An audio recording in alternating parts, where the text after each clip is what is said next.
My task today is very, very simple and straightforward. My task is to introduce my colleague and friend and long-time patriot, Geoffrey Lipman, who has led the effort very admirably of producing this very important document entitled Roadmap for Recovery.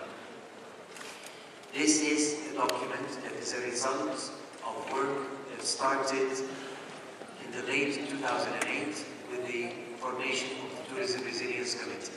It is still and will continue to be work in progress. It is meant to be practical, pragmatic, down-to-earth, straightforward recommendations based on hard analysis and facts. It is not intended to be an academic exercise. It is also meant to address two different groups of addressees, so to speak. This is a document that you may, and we hope that you will be using vis-à-vis decision makers, prime ministers, heads of states, ministers of finance, and the public in general. And this is also a document that can act as a guideline for your further policy decision making. I would sincerely urge you to acquaint yourself with this document. Help us enrich it, help us move from this General Assembly with a sense of endorsement and a sense of enrichment to this document. We also have introduced the concept of a debate around the report in this General Assembly, so that the general debate would not be only about the potentials of each and every national or subnational destination, as it could be and it could contain, but it would be around a specific theme. We are of the opinion that in the upcoming General Assemblies there will be specific themes upon which a report will be produced, given to you, and we would ask that the general debate be around those reports. With any further undue delay, I would like, with your permission, Mr. Chairman, to ask Geoffrey Lipman to make a brief introduction and then go directly into the list of speakers as indicated by the priority of legislation. Thank you, Mr. Chairman.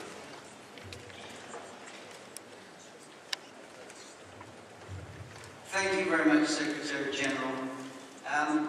This document, this roadmap, has been developed over the past 6 months to respond directly to the evolving crisis which has already been referred to in the earlier remarks of the Secretary General. It has been developed with a short, medium and long-term perspective reflected in its 3 sections identified as resilience, stimulus and the green economy.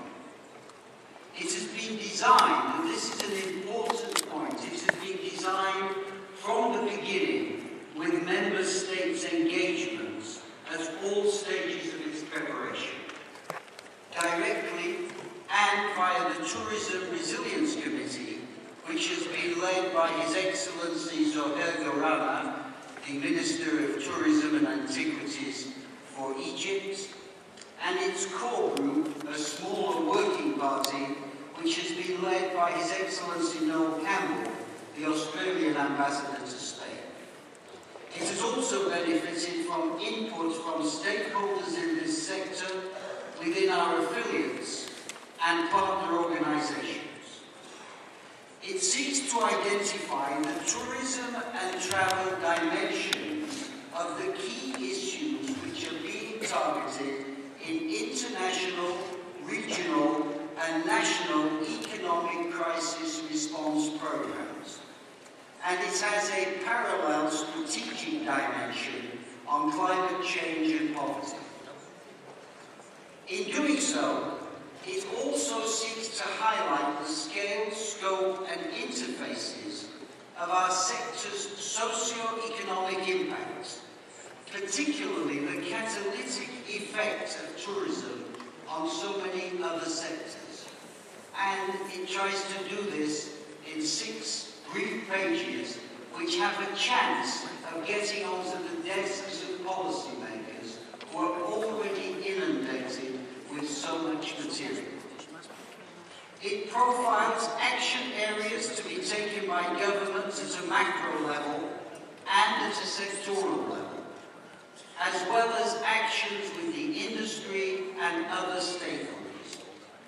It is, in some measures, a manifesto to show where and how our sector can have the greatest positive impact on the global crisis response. And at the same time, it is a framework for our continuing work on these issues. Its sections, which I'm not going to detail, have cross-cutting elements: jobs, partnerships, innovation, infrastructure, and change management. These form a bridge between the crisis response mode of the present and the more manageable response of the medium and long-term future.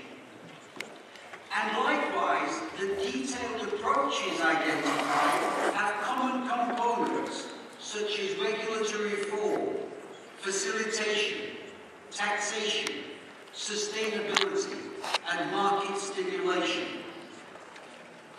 This is not a one-size-fits-all document, because we do not live in a one-size-fits-all world.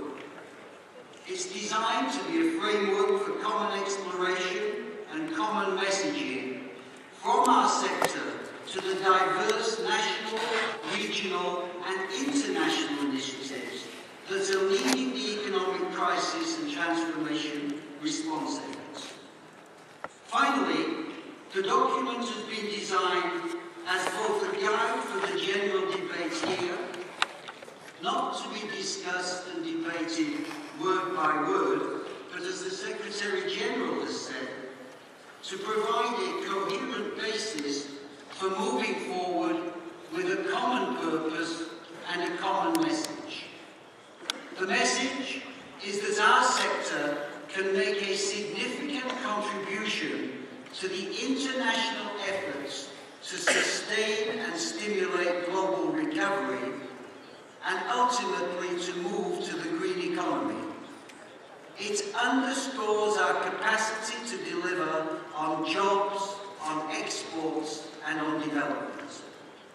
And the purpose here is to reach a broad consensus in the general debate on the resolve to advance this message to government leaders and other institutional decision makers, and then to follow up immediately later this week within the TRC that will meet to continue its work on the detailed programme and game plan for implementation. In a sentence highlighted on the cover of the roadmap, tourism and travel must be a primary vehicle for job creation and economic recovery, and this Assembly has an opportunity to put that message into the global public domain. Thank you very much, President.